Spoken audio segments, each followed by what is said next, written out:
So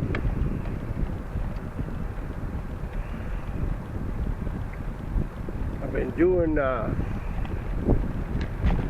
little bit on Matthew 24, but I also wanted to go back to Matthew 10:28 about fear not him who can kill the body or cannot kill the soul. And so I decided to talk about that, add another point to it,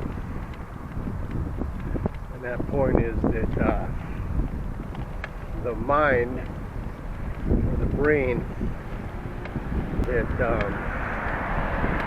the mind likely houses the soul. And so you, or anybody, should not let that be damaged. It can help. And so I thought about, not just the importance of it, being that your brain runs and operates most of your body. Well, your body doesn't operate your brain.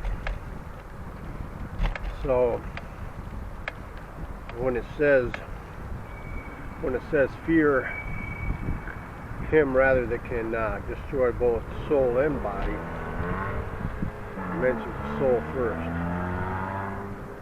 And I don't question that's because like I say, if you harm your brain, your body is likely going to be affected. If you harm your body, the brain isn't necessarily going to be affected. At least not to the same extent.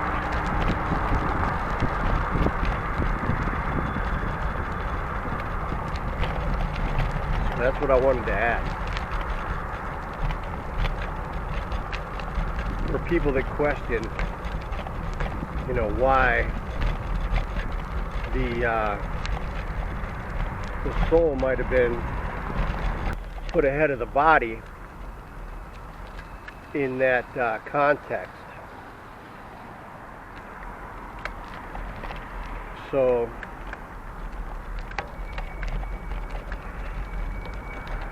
with the soul being put ahead, I don't question that the soul resides in your head. And so Matthew 28, or 10:28,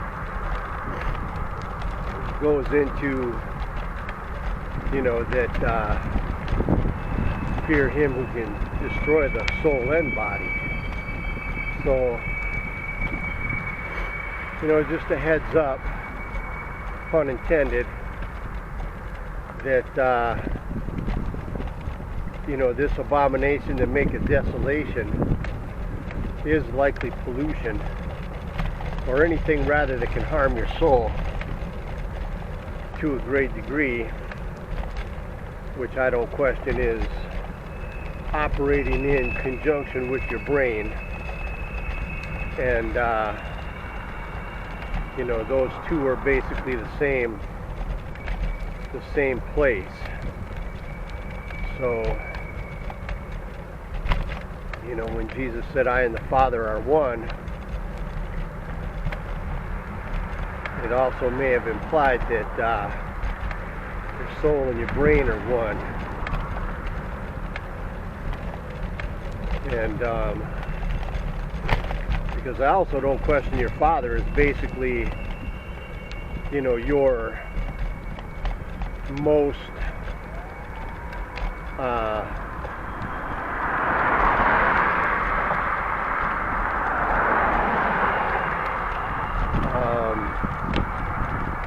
selective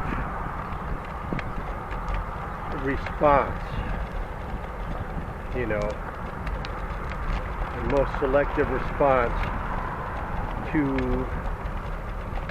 you know, your surroundings, including thought. And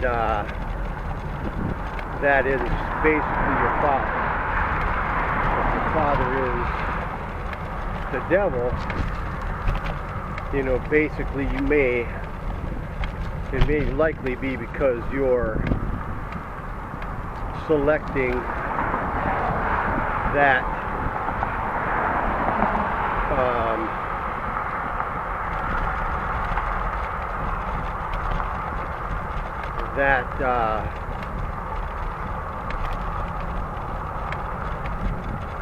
way of thinking over another. So when Jesus said, "I and the Father are one," you know, I wouldn't question that Jesus and his mind are one, which also leads into the scripture about if your eye be single and the whole body is full of light. And when it comes to the Father, when he says, "Pray to your Father, he shall give it to you," a lot of times, you know, that could very well be also that you are more likely to get what you're seeking if you seek it through wisdom and knowledge and understanding, which are all basically functions of your brain. Not that God doesn't exist, but I'm just saying that these are different from, not always necessarily one meaning. So, you know, to let people know that that the brain is likely not only houses your soul, but your head, where your brain is housed, is likely the Holy of Holies, where God had resided, and where before only the high priest was able to enter until Christ became our new high priest. And allows us to go boldly to the throne through grace, if I'm not mistaken. And